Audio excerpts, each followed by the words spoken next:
Start. Yes, good morning, my brethren who is viewing right now, all over the world, wherever you might be. In some areas and some countries it's already night. People may be right now into deep sleep, but here in Uganda, East Africa, the day is broken and it's almost coming to 10 in the morning.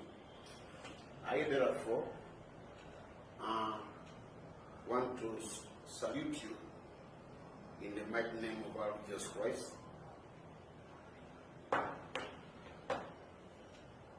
And even to give you a word of encouragement this morning. By the names of Dr. Bishop Musisi, Grivas, from Prayer Palace Christian Center, right here in Kampala City, in the nation of Uganda, where God has broken up a mighty wind of revival sweeping across East Africa. Uganda is endowed with such a grace, unbelievably, that God is speaking to His people and is doing the impossibles, turning them into possibles.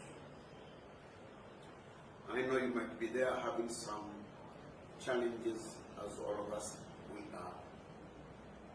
You are facing them, and sometimes you come at a loggerhead, or what would be termed as a cut corner. That you look on your left, you look on your right, there's no any way out. And sometimes you look back and you begin to feel so sorry of the decisions which you made, because in your life is all about choices. All the problems we are facing today are the choices we made in the past. Some of these choices were not even made by ourselves, but were made by our forefathers. And they have now entangled us that you don't see any way or any breakthrough. But because we do serve a God of a second chance, there is hope in Christ.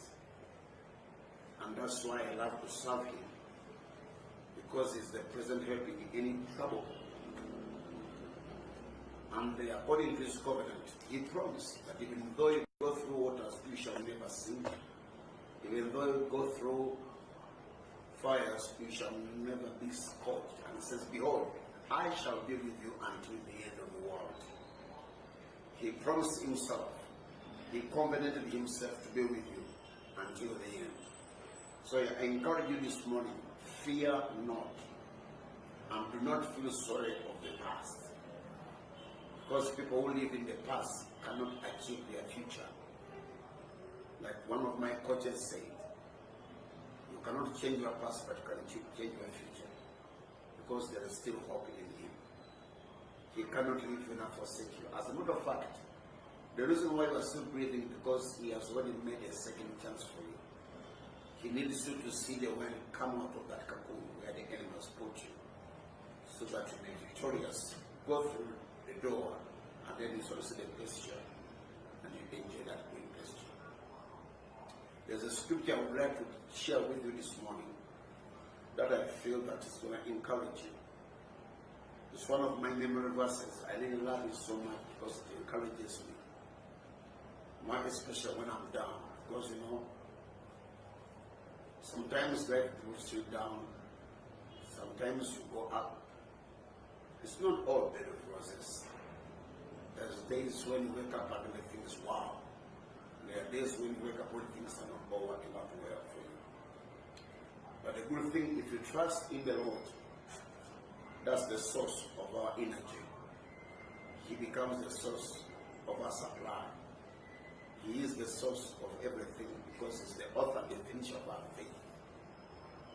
So in Romans chapter 8, verse 27, I would like to read for you, and I'm reading from New King James Spirit Version.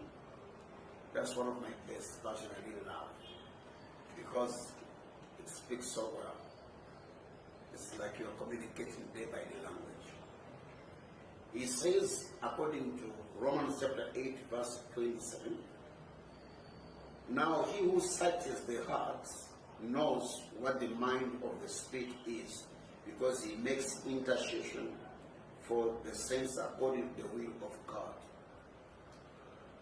He who searches the heart, that's him, the Lord, knows what the mind of the Spirit is, because he makes intercession for the saints according to the will of God, so that he can't go wrong. Is always his intercession aligned up with God's will, so that it comes direct to you to pick you up where you are exactly and take you where you should go according to God's will. He who searches the heart.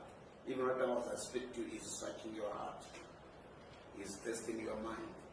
And is making intercession only on your behalf. Can you imagine? Jesus, the Son of the living God, is making intercession only on your behalf. Regardless of what you're facing right now, he is making intercession. And that's where my confidence comes from. That no matter what the devil does, God will make a way where there seems to be no way. Because he makes intercession. And you know what?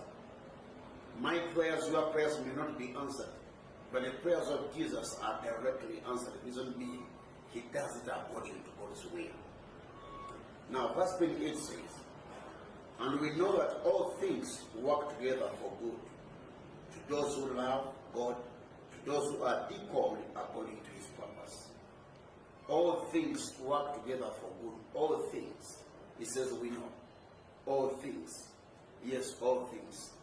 Negative, positive, all things. Really, good, bad, when they face you and you face them, yes, he says all things work together for good.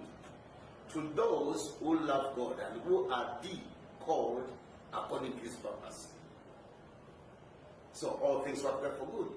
I therefore encourage you, child of God, regardless of what you are facing today, regardless of what you have heard, the negative talk, the negative thinking, which may have bombarded your mind. In the name of Jesus, I crush it right now and I say, be free from any bondage of negativity, because all things work together for good. Now he says, according to his purpose. God has a purpose for each one of us. And that's why whenever I pray, I try as much as possible to remain in his will, to remain in his purpose.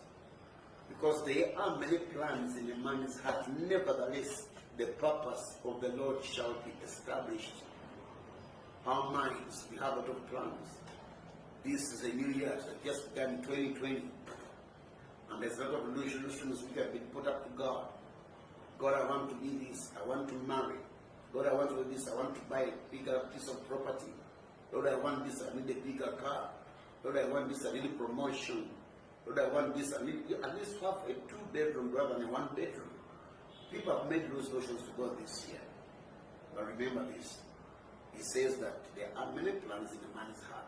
Nevertheless, the purpose of the Lord shall be established. I love that. That regardless of the enemy, what he might do, God's purpose shall be established in our lives. Now remember, God brought you forth for a divine reason and purpose. But where the purpose is not known, abuse is inevitable. People hear about child abuse, women abuse, office abuse, child abuse. It's because they don't know the purpose. But after you discover the purpose, things begin to turn out for you and in your favor.